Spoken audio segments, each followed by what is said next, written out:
Aloha, my name is Lili'uokalani Jeremiah, and I'm here to share my life testimony to support the Mālama Makuahine project. I'm so excited that this is coming about, not only for the Makuas, but also for the young ones too, the OPOPOs, and those that are upcoming and looking forward to that. I was born on Oahu, November 28, 1949. And I was home birth. My mom had all of us at home. She had 10 children. The oldest one was at the hospital and the youngest one was at the hospital. And everybody in between was born at home. My mom had a midwife, a Japanese midwife.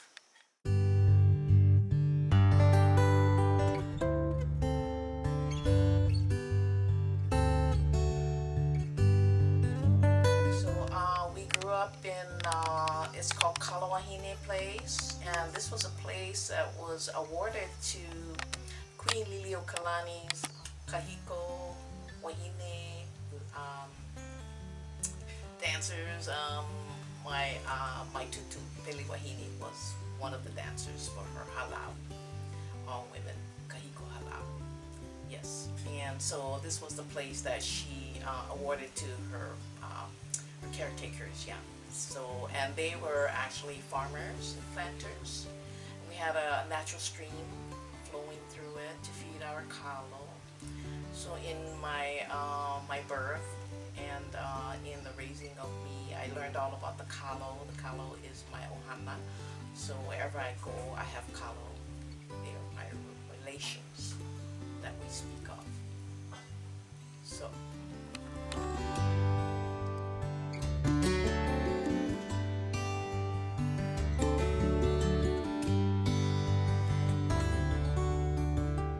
My mom, July was her name. July Okalani was her name. My mom, yeah. Her ohana was in a Papakolea area, and so we were in the next valley over, right? And you know, I can see how brave my mom was. She had 10 children, and in those days, just to feed a family that large, you know, was quite a challenge. But I remember some comfort foods that she would prepare. Yeah, hot rice with butter and sugar. Oh, that was so delicious, and some cream, and also shoyu and rice. You know, so even though it was a large family, mom still fed us. We never starved. So we always ate the simple things, and we never complained. Whatever mom says, we did. And so I could see that my mom was my model as far as being a mother, because I know she had to have a lot of love to raise all those kids, and of course, you know, the oldest helped out, you know, to raise the siblings. So that was a great time that we had growing up, yes.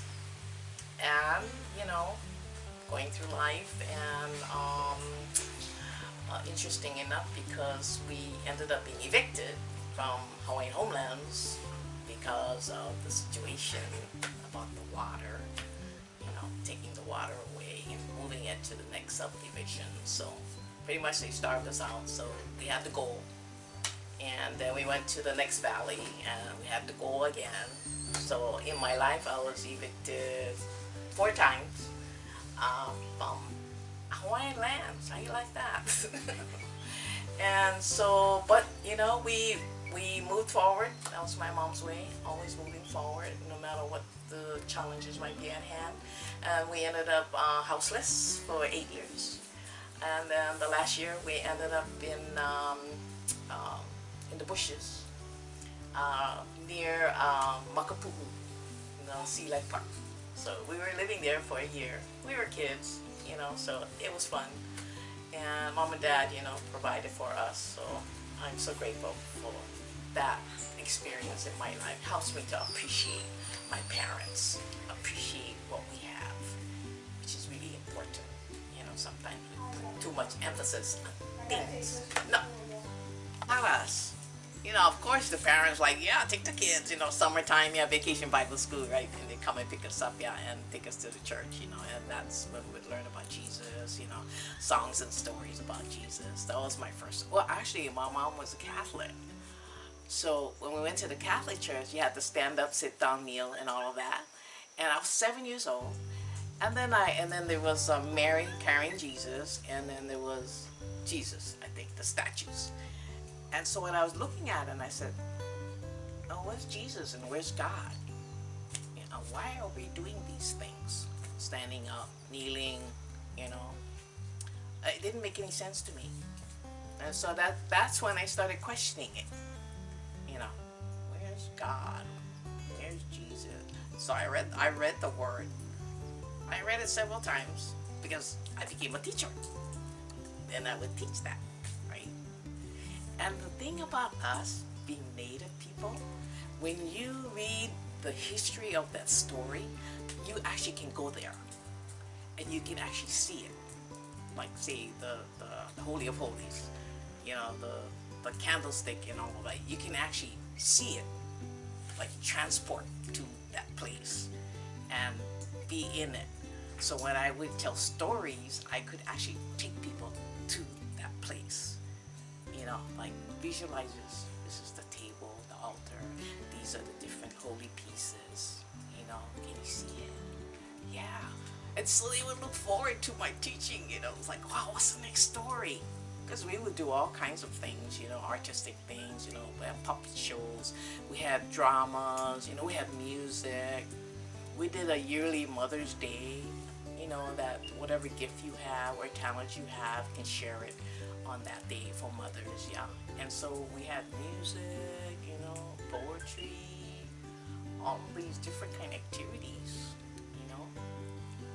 And it's just coming from you and me. That's how we do it. Life is a stage. Why not perform?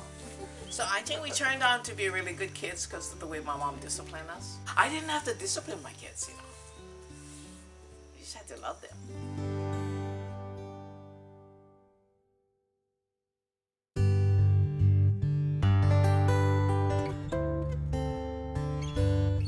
I came to this island in 1999. I graduated from Hawaii Pacific University, graduated from there. Now, when I was there, I did a lot of dreaming. And I actually visualized what I'm living, what I've created here. So, and I wrote it all down. So I had all the mapping, I had all the pictures, I had like, this was going to be a center, right? Educational, healing and performing arts center, which it is, which it was. And actually it still is. And so we had education, we had concerts, we had a comedy show, sold out kind.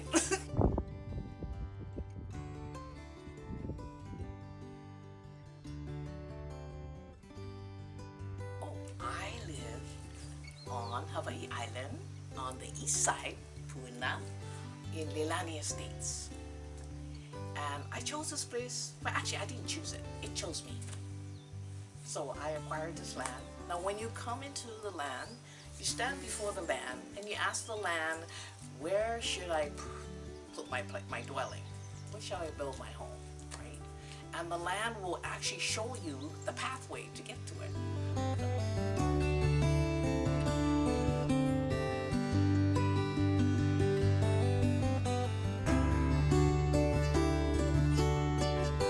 So I was here when they was clearing the land with the D9, D8, and the tractor and just going through, and I had to stop here, stop there. I didn't want to take any of the ohia trees down because this is all rainforest, right? Ancient forest, yeah, 1,000 years ago. Okay, that's how long ago the flow was, and you could see how the regrowth of the forest came about too, you know, in this place, Leilani Estates. Yeah.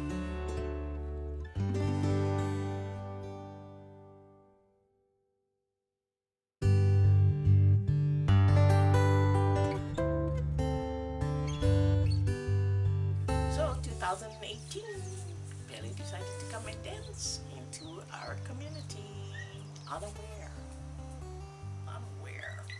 I like that. Just kind of like, okay.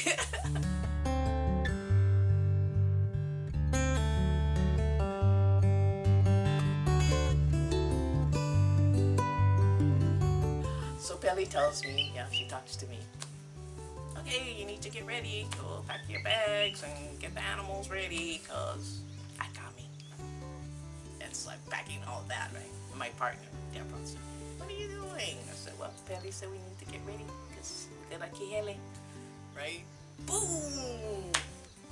She would blow us up to volcano, so we stayed there, evacuated up there, and we came down middle, valley, Fern Acres, and then eventually came back to Leilani, and then finally came back home.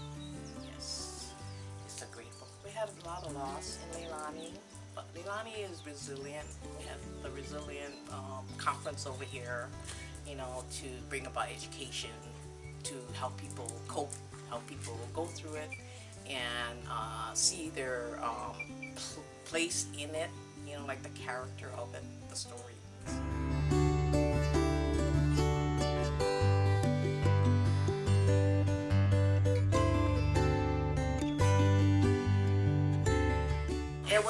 The original name is Ke'ahi Alaka, right? The fire of Laka, goddess Laka, of the greenery, the forest, right? And so when the 2018 eruption came, you could see Ke'ahi Alaka in the reflection of the sky.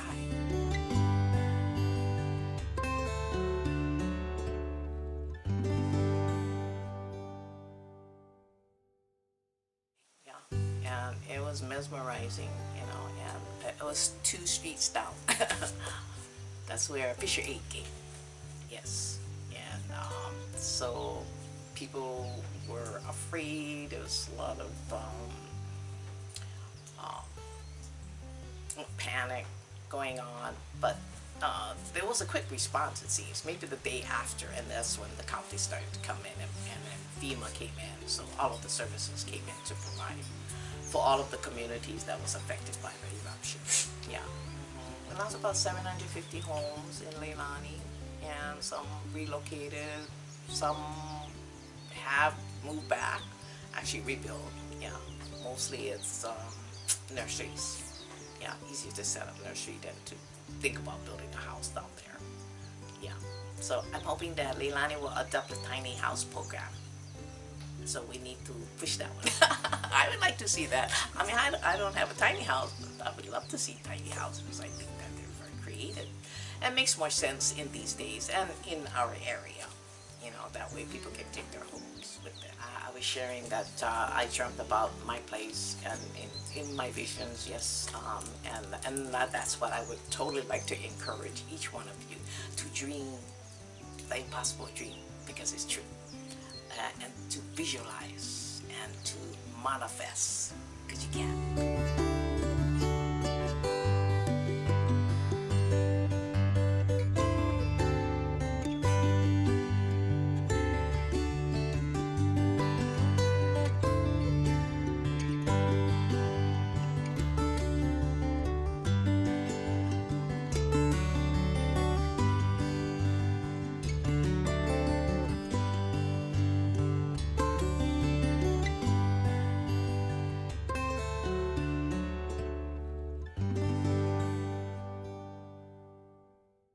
We all have the magic to create what we want to see, right?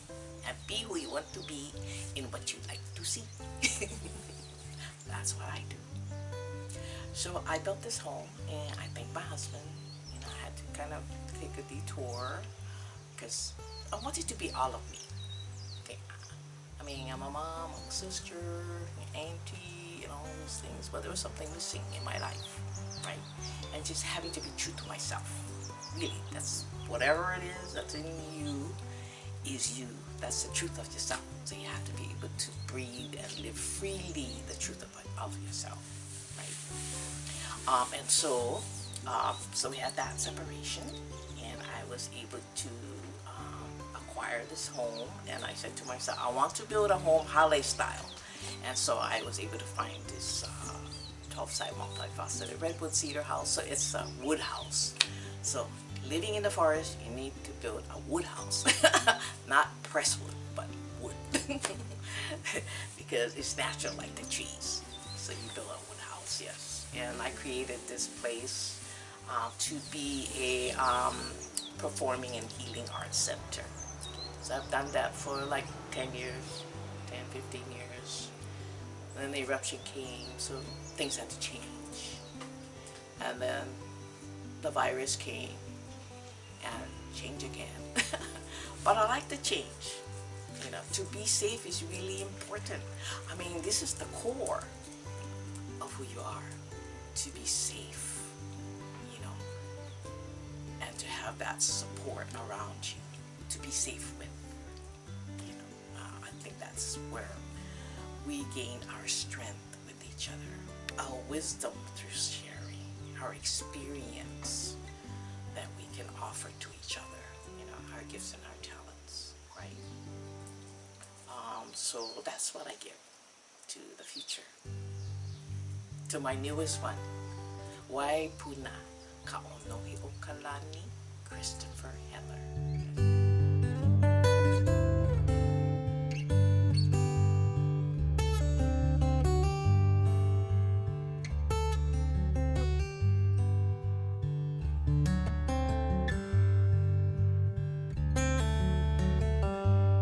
That's my newest grandson, my mo'opuna, that carries on the legacy next door. So I get to look forward to that, to share my mana'o with him and to tell him the wonderful stories of who we are, Hawai'i. So I think the most important thing for mothers is to know that they are loved. Loved by their family, loved by their community, you know, loved by each other. You know, that's where the woman, the mother, the makuahine gains strength and wisdom through the experience. And as we share with each other what we have gone through, our stories, it helps each other to understand that there's war, you know. So now I have a new daughter-in-law. I call her daughter-in-law, not daughter-in-law. Okay. And I can see that it's a lot being a mom, raising your child, newborn. You know, it might be a whole new experience for her, you know. But that's the one thing about mothers. Mothers are so resilient, you know. Mothers can, you know. And so, and having a partner, my beautiful son, he's a wonderful dad and a wonderful partner to her. And it's like, whatever she wants, that's what I give, you know. So he's there 24/7, you know, and both of them loving their children, loving their son, you know. Now for the single mom, that's a hard one. It really is, you know, and each one is different.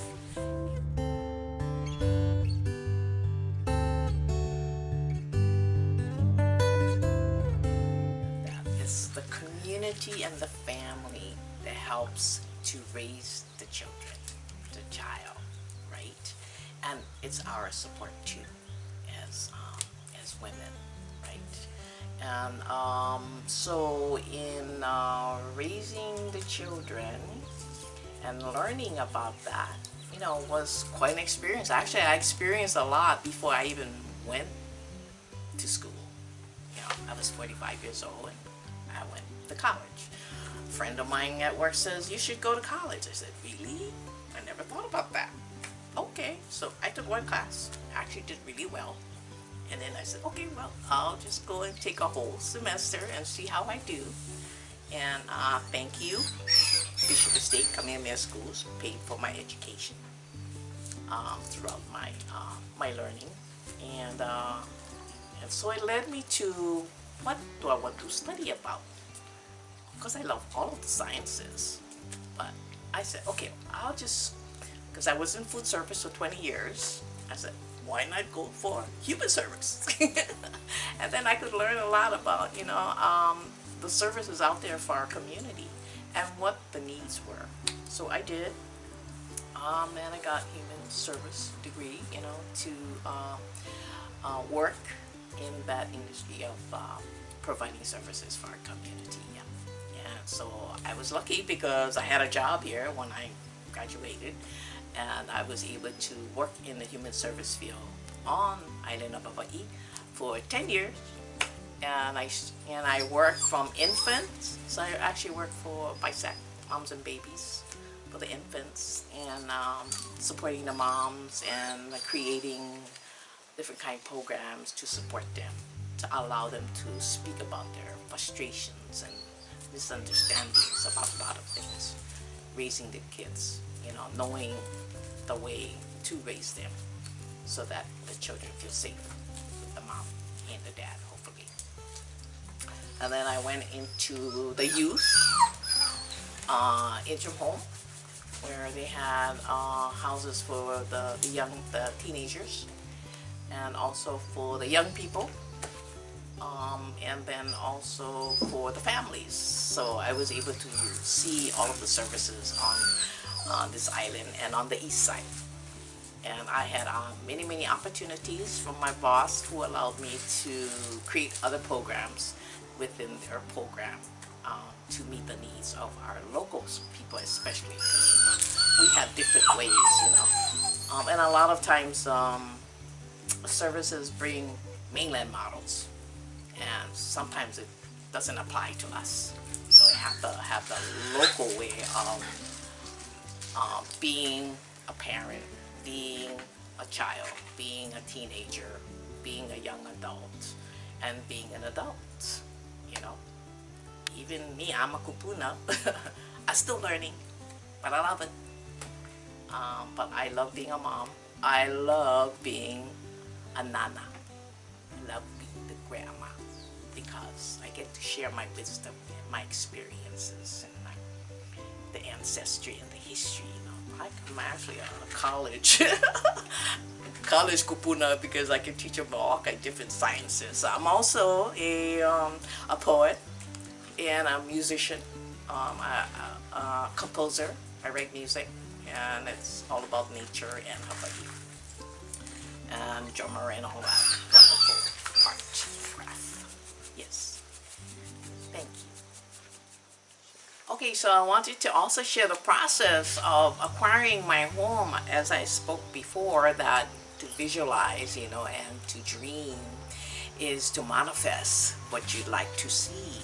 And so you stand before the forest, and then you're offering your prayers in regards to where and how, you know, and the process of it all. Yeah, you have to be led by something, right? And I believe I was. My ancestors helped me, so that's how I was able to choose, you know, wisely in building this place. Yes, so I encourage each of you, if that is your dream, you can do it. I did it. I did it by myself. I had my nephew come and help me, you know, stain the walls and help me with the inside fine sanding, you know, to put some pieces in, and the stones, you know, we laid the stones. Yeah, so you gotta have some kukua. Somebody can help you for sure. But to dream and to put it together, that's quite an experience for sure. So I lived on the land for a year because my kit came and I had to cover it, and so I stayed here because you don't want anybody walking anywhere with your house. And so I set up my tent, and then I hung out over here for a year, and then built it in 2005. So I've been in Leilani since 2005. I'll probably stay here for a long time. I'm planning to sprinkle my ashes over here and in the ocean. But whatever happens, I'm good. I tell you, you know, even after an eruption and people losing their homes here, I think that's why we're so resilient, and the resilience, we keep coming back, you know, trusting that is life, you know. And so I can't see myself living someplace else, you know, away from the forest. I love the forest too much to relocate.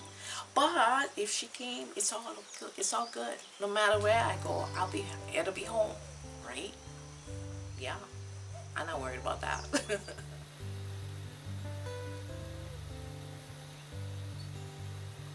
So I wanted to introduce, this is Apapani. Apapani is a 6-string ukulele. That's with zebra wood. And she was part of, she was created by one of the, it was a program in Oahu prison, yeah, ukulele program, where the prisoners could choose to attend and build ukulele. So this was made from from there, you know. So when I received it, my uncle gave it to me, and so when I received it, I said that I was going to play the voice of the prisoners through this ukulele, and so it's very emotional, this ukulele. This song is called Mauna Kea, and I was going to work one day, and I saw this hakule of clouds around Mauna Kea, and was inspired to write this song. It's a song about heaven and earth, the marriage of heaven and earth.